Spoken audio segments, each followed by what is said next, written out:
बच्चों, आज हम कक्षा 7 का छत्तीसगढ़ भारती पढ़ने जा रहे हैं। पाठ 6 सदाचार का तावीज। इस कहानी के लेखक श्री हरिशंकर परसाई जी हैं। यह कहानी हरिशंकर परसाई जी की बहुचर्चित कहानी है। हरिशंकर परसाई जी व्यंग रचनाओं के सम्राट माने जाते हैं। तो चलो पाठ से परिचय कर लें। भ्रष्टाचार आज के समय और समाज का बहुचर्चित विषय है और यह भ्रष्टाचार परसाई जी के रचना काल में भी अपने फलते फूलते रूप में रहा होगा। तभी तो अपने तीखे व्यंग में भ्रष्टाचार के विभिन्न रूप तरीकों को व्यंग्यकार ने कथात्मक क्लेवर में कुछ हकीकत और कुछ कल्पना के जरिए व्यवस्थागत खोखलेपन और दरबारी संस्कृति के साथ सघन रूप में उभारा है। एक राज्य में हल्ला मचा कि भ्रष्टाचार बहुत फैल गया है। राजा ने एक दिन दरबारियों से कहा, प्रजा बहुत हल्ला मचा रही है कि सब जगह भ्रष्टाचार फैला हुआ है। हमें तो आज तक कहीं नहीं दिखा। तुम लोगों को कहीं दिखाओ तो बताओ। दरबारियों ने कहा, जब हुजूर को नहीं दिखा तो हमें कैसे दिख सकता है। राजा ने कहा, नहीं, ऐसा नहीं है।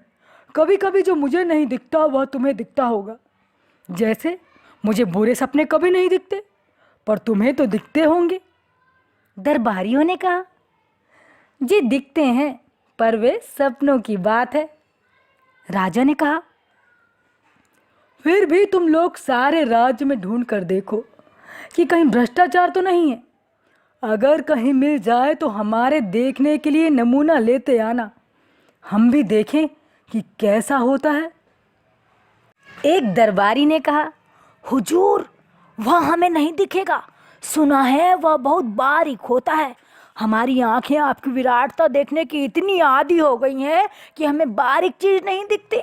हमें भ्रष्टाचार दिखा भी तो उसमें हमें आपकी छवि दिखेगी, क्योंकि हमारी आंखों में तो आपकी सूरत बसी है। पर अपने राज्य में एक जाति रहती है जिसे विशेषज्ञ कहते हैं। इस जाति के पास कुछ ऐसा अंजन होता है कि उसे आंखों में आंच कर वे बारीक सी चीज भी देख लेते हैं। मेरा निवेदन है कि इन विशेषज्ञों को ही हुजूर भ्रष्टाचार ढूंढने का काम सौंपें। राजा ने विशेष जाति के 5 आदमी बुलवाए और उनसे कहा, सुना है हमारे राज्य में भ्रष्टाचार है, पर वह कहाँ है यह पता नहीं चलता। तुम लोग उसका पता लगाओ। अगर मिल जाए तो पकड़कर हमारे पास ले आना। अगर बहुत हो तो नमूने के लिए थोड़ा सा ले आना। विशेषज्ञों ने उसी दिन से छानबीन शुरू कर दी। 2 महीने के बाद वे फिर से दरबार में हाजिर हुए। राजा ने पूछा, विशेषज्ञों, तुम्हारी जांच पूरी हो गई? जी सरकार। क्या भ्रष्टाचार मिला? जी बहुत सा मिला। राजा ने हाथ बढ़ाया, लाओ मुझे बताओ, देखूं कैसा होता है। विशेषज्ञों ने कहा, हुजूर, वह हाथ की पकड़ में नहीं आता।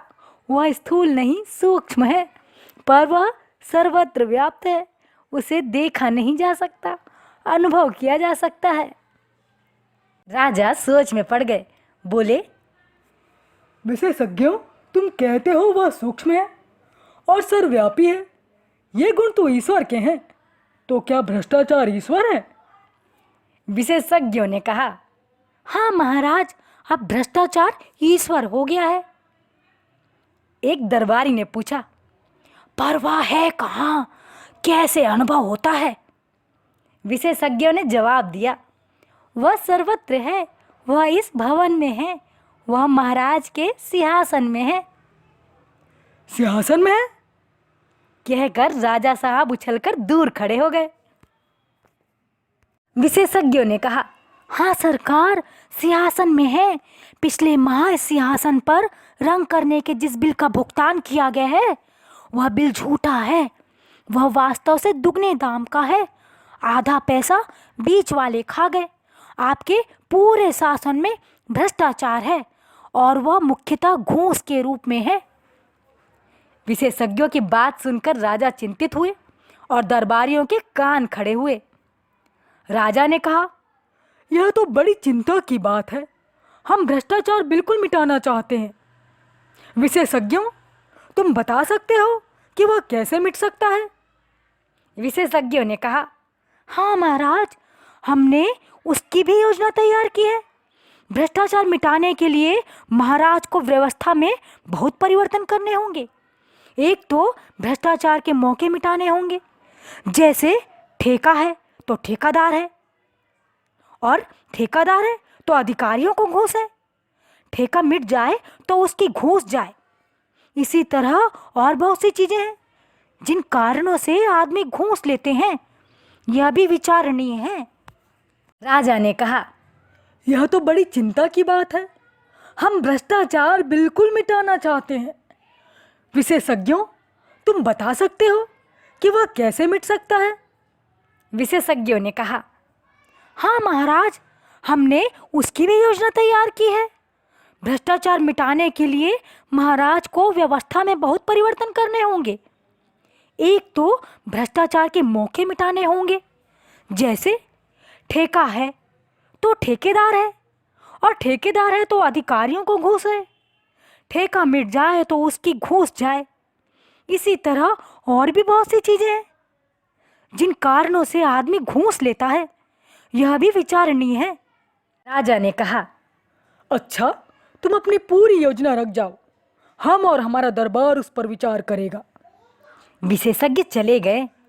राजा और दरबारियों ने भ्रष्टाचार मिटाने की योजना को पढ़ा, उस पर विचार किया। विचार करते करते दिन बीतने लगे और राजा का स्वास्थ्य बिगड़ने लगा। एक दिन एक दरबारी ने कहा, महाराज, चिंता के कारण आपका स्वास्थ्य बिगड़ता जा रहा है। उन विशेषज्ञों ने आपको झंझट में डाल दिया। राजा ने कहा, हाँ, मुझे रात को नींद नहीं आती। दूसरा दरबारी बोला, ऐसी रिपोर्ट को आग के हवाले कर देना चाहिए जिससे महाराज की नींद में खलल पड़े। राजा ने कहा, पर करें क्या? तुम लोगों ने भी भ्रष्टाचार मिटाने की योजना का अध्ययन किया है। तुम्हारा क्या मत है? क्या उसे काम में लाना चाहिए? राजा ने कहा, पर करें क्या? तुम लोगों ने भी भ्रष्टाचार मिटाने की योजना का अध्ययन किया है। तुम्हारा क्या मत है? क्या उसे काम में लाना चाहिए? दरबारियों ने कहा, महाराज, यह योजना क्या है? एक मुसीबत है। उसके अनुसार कितने उलटफेर करने पड़ेंगे, कितनी परेशानी होगी। सारी व्यवस्था उलट पुलट हो जाएगी। जो चला आ रहा है उसे बदलने से नई नई कठिनाइयाँ पैदा हो सकती हैं। हमें तो कोई ऐसी तरकीब चाहिए जिससे बिना कुछ उलटफेर किए भ्रष्टाचार मिट जाए। राजा साहब बोले, मैं भी यही चाहता हूँ, पर यह हो कैसे? तुम लोग ही कोई उपाय खोजो। एक दिन दरबारियों ने राजा के सामने एक साधु को पेश किया और कहा, महाराज, एक कंदरा में तपस्या करते हुए इन महान साधक को हम ले आए हैं। इन्होंने सदाचार का तावीज बनाया है। वह मंत्रों से सिद्ध है और उसके बांधने से आदमी एकदम सदाचारी हो जाता है। साधु ने अपने झोले में से एक तावीज निकालकर राजा को दिया।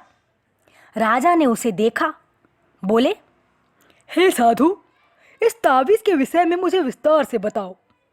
इससे आदमी सदाचारी कैसे हो जाता है? साधु ने समझाया, महाराज, भ्रष्टाचार और सदाचार मनुष्य की आत्मा में होता है, बाहर से नहीं होता। विधाता जब मनुष्य को बनाता है तब किसी की आत्मा में ईमान की कल फिट कर देता है और किसी की आत्मा में बेईमानी की। इस कल में से ईमान या बेईमानी के स्वर निकलते हैं, जिन्हें आत्मा की पुकार कहते हैं। आत्मा की पुकार के अनुसार ही आदमी काम करता है। प्रश्न यह है कि जिनकी आत्मा से बेईमानी के स्वर निकलते हैं, उन्हें दबाकर ईमानदारी के स्वर कैसे निकाले जाएं? मैं कई वर्षों से इसी के चिंतन में लगा हूँ। अभी मैंने यह सदाचार का तावीज बनाया है। जिस आदमी की भुजा पर यह बंधा होगा वह सदाचारी हो जाएगा। मैंने कुत्ते पर भी इसका प्रयोग किया है। यह ताबीज गले में बांध देने से कुत्ता भी रोटी नहीं चुराता। बात यह है कि ताबीज में से भी सदाचार के स्वर निकलते हैं। जब किसी की आत्मा बेईमानी के स्वर निकालने लगती है तब यह ताबीज की शक्ति उस आत्मा का गला घोट देती है और आदमी को ताबीज के ईमान के स्वर सुनाई पड़ते हैं। वह इन स्वरों को आत्मा की पुकार समझकर सदाचार की ओर प्रेरित होता है। यही ताबीज का गुण है महाराज। दरबार में हलचल मच गई। दरबारी उठ उठ कर ताबीज को देखने लगे। राजा ने खुश होकर कहा, मुझे नहीं मालूम था कि मेरे राज्य में ऐसे चमत्कारी साधु भी हैं। महात्मन, हम आपके बहुत आभारी हैं। आपने हमारा संकट हर लिया। हम सर्वव्यापी भ्रष्टाचार से बहुत परेशान थे, मगर हमें लाखों नहीं करोड़ों ताबीज चाहिए। हम राज्य की ओर से ताबीजों का एक कारखाना खोल देते हैं। आप उसके जनरल मैनेजर बन जाएं और अपनी देख रेख में बढ़िया ताबीज बनवाएं। एक मंत्री ने कहा, महाराज, राज्य क्यों झंझट में पड़े? मेरा तो निवेदन है कि साधु बाबा को ठेका दे दिया जाए। वे अपनी मंडली से ताबीज बनवा कर राज्य को सप्लाई कर देंगे। राजा को यह सुझाव पसंद आया। साधु को ताबीज बनाने का ठेका दे दिया गया। उसी समय उन्हें 5 करोड़ रुपए कारखाने के लिए पेशगी मिल गए। राज्य के अखबारों में खबरें छपी। सदाचार के ताबीज की खोज, ताबीज बनाने का कारखाना खुला। लाखों ताबीज बन गए। सरकार के हुक्म से हर सरकारी कर्मचारी की भुजा पर एक एक ताबीज बांध दिया गया। भ्रष्टाचार की समस्या का ऐसा सरल हल निकल आने से राजा और दरबारी सब खुश थे। एक दिन राजा की उत्सुकता जागी। सोचा, देखें तो कि यह ताबीज कैसे काम करता है। वह वेश बदल कर एक कार्यालय गए। उस दिन 2 तारीख थी। एक दिन पहले ही तनख्वाह मिली थी। वह एक कर्मचारी के पास गए और कोई काम बताकर उसे 5 रुपए का नोट देने लगे। कर्मचारी ने उन्हें डांटा, भाग जाओ यहाँ से, घूस लेना पाप है। राजा बहुत खुश हुए। ताबीज ने कर्मचारी को ईमानदार बना दिया था। कुछ दिन बाद वे फिर वेश बदल कर उसी कर्मचारी के पास गए। उस दिन 31 तारीख थी, महीने का आखिरी दिन। राजा ने फिर उसे 5 रुपए का नोट दिखाया और उसने लेकर जेब में रख लिया। राजा ने उसका हाथ पकड़ लिया, बोले, मैं तुम्हारा राजा हूँ, क्या तुम आज सदाचार का ताबीज नहीं बांध कर आए? बांधा है सरकार, यह देखिए। उसने आस्तीन चढ़ाकर ताबीज दिखा दिया। राजा असमंजस में पड़ गए। फिर ऐसा कैसे हो गया? उन्होंने ताबीज पर कान लगाकर सुना। ताबीज में से स्वर निकल रहे थे, अरे आज 31 है, आज तो ले लो। तो देखा आपने, आज भ्रष्टाचार का इतना बोलबाला है कि सदाचारी व्यक्ति भी इस व्यवस्था में भ्रष्ट हुए बिना नहीं रह सकता। भ्रष्टाचारी सदाचार के ताबीज को भी अपने अनुरूप ही बना लेता है। दूसरी बात यह भी है कि व्यक्ति रिश्वत अपनी आर्थिक मजबूरी के कारण लेता है, क्योंकि वही कर्मचारी 2 तारीख को रिश्वत लेने से मना कर देता है और 31 तारीख को ले लेता है। लेकिन रिश्वत लेना नहीं चाहिए। इस कहानी में लेखक ने सरकारी कार्यालयों में व्याप्त भ्रष्टाचार और रिश्वत की समस्या से निपटने में प्रशासनिक तंत्र की विफलता और दृढ़ इच्छा शक्ति की कमी को उद्घाटित किया है। तो बच्चों, अब हम मिलेंगे अगले वीडियो में अभ्यास प्रश्नों के साथ।